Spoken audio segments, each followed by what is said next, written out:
My name is Aaron. I'm sitting at my kitchen table, a cold cup of coffee in front of me, staring at an email from the bank. The subject line reads, Notice of Removal, Joint Account Authorization. It's like a punch in the gut, and I'm transported back to the series of events that led me to this moment. I come from a family where my parents, Mr. and Mrs. Thompson, have always been a bit self-centered. My younger brother, Jake, is 23 and has never really learned to be responsible. I've been the one holding the family together for as long as I can remember. My birthday came around, and just like the previous 3 years, my parents forgot. No call, no message. I'd been working long hours, 60 hours that week, to make ends meet. 5 days before my birthday, I transferred $1,000 to Jake to help him pay his rent. When Mom said they were short on groceries, I sent her $250. I'd also paid their electricity bill in October and Dad's car maintenance in November. On my birthday, I was alone in my small studio apartment, eating leftovers. I kept checking my phone, hoping for a message. My boyfriend, Tom, came over with a single cupcake and a candle. Make a wish, he said. I forced a smile and told him my parents were just bad with dates when he asked if they'd called. He gave me that look, the one that said he knew I was lying to myself. A week later, Dad dropped a PDF into our family group chat. It was a plan for a family beach trip to Florida. The total cost was split among us, and my share was $2,500.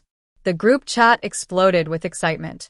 Mom sent pictures of beach dresses, Jake claimed the room with the ocean view, and Dad joked about not getting a sunburn. Not a single mention of my birthday. That night, I sat down and calculated all the money I'd spent on the family over the past few months. Jake's rent, groceries, bills, and random emergencies added up to thousands of dollars. Meanwhile, I'd been skipping vacations and couldn't even afford a new pair of sunglasses. The next morning, I sent a message to the group chat. I'm done paying for everything. You all need to handle your own bills. Dad replied with 3 laughing emojis. Mom asked what was wrong with me, and Jake sent a meme about drama queens. The next day, Mom texted me privately, asking me to check the internet payment because it was down. Dad called, and I let it go to voicemail. Jake left a panicked voicemail, saying he'd received an eviction notice. That's when it hit me. They didn't just appreciate my help, they relied on it. I wasn't their daughter or sister. I was their bank. Tom came over that night, and I told him everything. This isn't just about your birthday, right? He asked. I shook my head. It's about years of being invisible unless there's a financial need. Jake continued to pressure me, saying I was going to let him get evicted over a birthday. I told him he was 23 and needed to figure it out. Dad called, giving me a speech about family unity and not keeping score. When I asked if he knew when my birthday was, there was silence followed by an uncomfortable laugh. Mom sent me a screenshot of the overdue utility bill, asking if I could cover it just this once. No apology, just expectation. I decided to take action. I moved the money I usually spent on their bills into a new savings account I named Freedom. The group chat went silent after that. I knew it wasn't acceptance. It was a strategy. Jake was the first to crack. He called late one night, saying the landlord had given him a 3-day notice. I told him he had to start taking responsibility. I noticed changes in their online behavior. Jake started selling his gaming console and headphones. Mom stopped posting pictures of fancy dinners, and Dad stopped sharing his weekend fishing selfies. Mom then sent me a long message, saying they still wanted me to come on the beach trip, and they could lower my share if money was tight.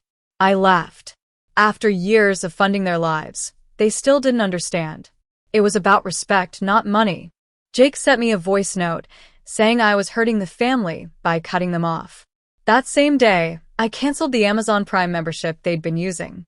Mom texted a screenshot of the inactive membership, asking me to renew it. I ignored it. As the first of the month arrived, Jake texted me the rent amount and a deadline. For a moment, I hesitated, but then I remembered all the times I'd been ignored. I didn't give in. One day, when I was getting ready for work, there was a knock on the door. It was Jake, with 2 suitcases. He said Mom and Dad wouldn't take him back, and he had nowhere else to go. For a split second, I almost let him in, but I thought of the beach trip PDF and the lack of birthday wishes. I told him he couldn't stay. The next day, Dad called. His voicemail was different this time. He sounded tired and admitted they'd messed up. But it was too little too late. Then came this email from the bank. My parents had removed me from the joint credit card account I'd co-signed for years ago. The account had defaulted because I'd stopped making payments. The balance due was $15,000. When I checked the transaction history, I saw they'd used the card for flights, beachfront villa rentals, and expensive seafood dinners during the week after my birthday. I called the bank immediately to freeze the account, and then a lawyer. Tom sat with me, holding my hand as I explained everything. The lawyer told me family financial abuse was more common than I thought, and co-signed accounts were often exploited. Dad called again, saying they were taking me off everything, so I didn't have to worry. I told him I was already worried. Mom got on the line, saying they didn't think I'd take it this far. I snapped. I've spoken to a lawyer, I said evenly. That changed the tone of the conversation. They were silent, not knowing what to say. That night, I finally cried. Not because of the money or the betrayal, but because I realized they'd never seen me as their daughter. They saw me as a source of money. The next morning, I filed a dispute with the bank and sent the documents to my lawyer.